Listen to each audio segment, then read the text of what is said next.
When it comes to Cybermen, simplicity is the key. Just a sleek suit of silver armour and some artistic touches and you have one of the most iconic monsters in the history of sci-fi television. Let's take a closer look. Allow me to add a disclaimer here and state that I am not specifically ranking Cybermen upgrades based on their appearance, powers and scariness, because I think they've all had their aesthetic appeal. Almost. There you go, that's more like it. Now that's a cyber controller. I'll also state that the following is only my own opinionated ramblings and I could be wrong. So let's all respect each other's viewpoints.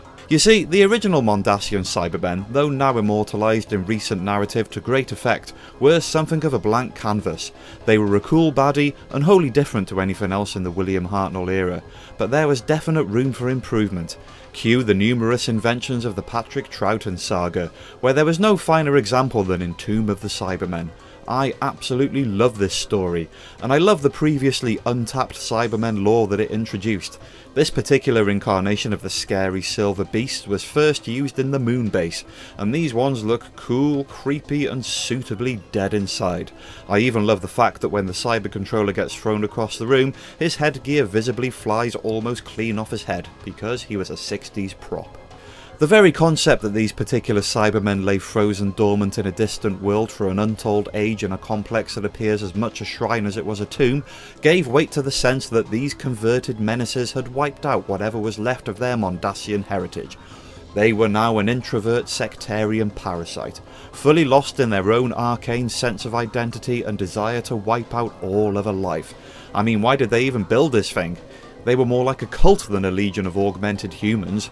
But the nuances put into their presence made them one of the most original and intriguing of all the incarnations. The dialogue, the vocal effects, the music, and the way these Cybermen moved all worked a charm, and have stood the test of time because of it.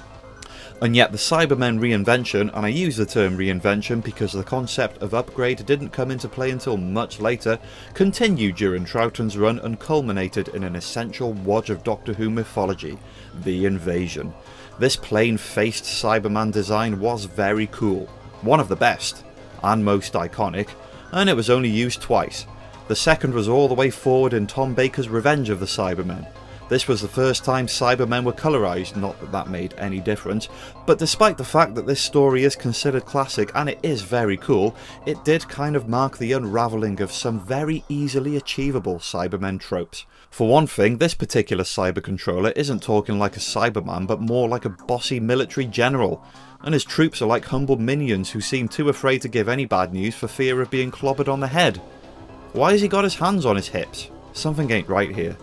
There's a little too much humanity in the way these guys talk and the way they move. They're less like Cybermen and more like man-cyborgs. It's a shame when this incarnation worked so well in the Invasion. That renowned scene when they invade London and burst through the sewers zombie-like, the sound effects, the noise, all cool, all creepy and all very effective. But this time around something appears absent. And something has been added that just doesn't need to be there. Okay, maybe it's just a blip, right? Well, no. Allow me to jump forward to 1982 and ask the question, what is going on with the Cybermen in this episode? Peter Davidson's Earthshock is legendary. It introduces a really solid new Cyberman design and the episode itself is great. Lots of good TV in this one, but what the hell is this? Two Cybermen are stood in a spaceship having a chat. Chatting like they're in a pub. What are they even talking about? Why are they gesturing like that? And their leader, don't get me started. He's like a bad Megatron. More cheesy tash twirling, I'll get you next time doctor rhetoric than even the Master could have managed. This incarnation was used again in Attack of the Cybermen and the Silver Nemesis, and even though they looked the biz and the stories were always interesting, they were extremely weak as characters. Their movement, their dialogue, not those menacing black and white Cybermen that long-term fans knew and loved, that autonomous, emotionally depleted, foreboding forecast of humans lost in a robotic shell, that was all gone. These just acted like men in suits. And let's not forget their appearance in the Five Doctors. Whilst they get massacred in spectacularly gruesome fashion at the hands of a Raston warrior robot, and it's not every episode that you get to see a Cyberman throwing up through his mouthpiece, there is still a lot of moaning and flailing going on with these guys, a trait later expressed to ludicrous effect by their bubble-headed controller when Colin Baker blows him to smithereens. Look, Cybermen are modelled from humans, so it's okay for them to make noises when they're damaged, and even express pain of a sort. Just maybe not the Shakespearean type of expression. Over the Top doesn't cover it. And it's not even possible to play the "this was just TV back then" card, because the older episodes nailed what it meant to be a Cyberman to a fault. It's hard to even use this as canon. Did they experiment with bringing emotions back for a bit? Not likely. Anyway, the fact remains that in the 80s, the Doctor Who creative team completely lost what it meant to be a good Cyberman, and thank the gods that the likes of Russell T Davies and co were grand masters of buffing classic tropes and making them presentable to a new audience. In modern Doctor Who stories, the Cyberman hallmarks that worked back in the day have been rendered truly sacred. The metallic clunk, the military synchronicity, the robotic voices, the absence of any human emotion.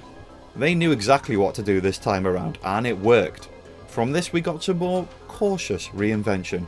Perhaps the most notorious was unveiled in Nightmare in Silver. These phasey, souped up flying Cybermen would definitely have knocked 13 shades out of that Raston bot, and their superpowered nuances broke the trend a little. But they looked good, their voices were great, and let's be fair, if you were a Cyberman looking to upgrade, this is probably how you would have done it. In more recent times, these versions have been kind of forgotten, with the purer elements of Cyberman characteristics being brought back in Ascension of the Cybermen and the Timeless Children, sort of. There is a lot to unpack with these episodes, so we're just going to keep it cyber. Whilst Chris Chibnall's decision to frisbee in a story arc that turns the entire mythology of Doctor Who on its head may have been considered a contentious move, I'm going to go out on a whim here and say that they knocked it out the park as far as the Cybermen were concerned. Even with the lone Cyberman, a rejected conversion who revelled in his own rage whilst plotting to revive the Cyberman Empire. If you want to put humanity back into a Cyberman and keep them evil, then I guess that's how it's done. But the stars of this show were the new Cyberman upgrades, who kind of revitalised that classic Troughton-born Cyberman look, whilst retaining all the best bits from the new Who episodes. A perfect blend.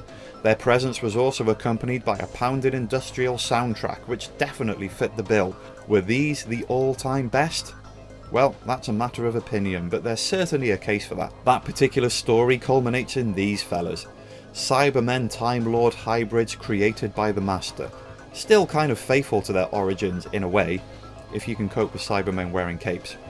I suspect that the Cybermen Time Lords are going to get lost in the big narrative reset that Doctor Who undergoes whenever new writers join and so forth, and that'll be the end of that. In the meantime, well, let's just see where it goes.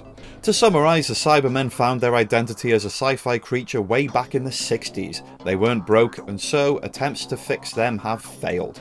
The Doctor doesn't carry a gun, Batman doesn't kill, Lannisters pay their debts, and Cybermen don't casually exchange anecdotes while on patrol.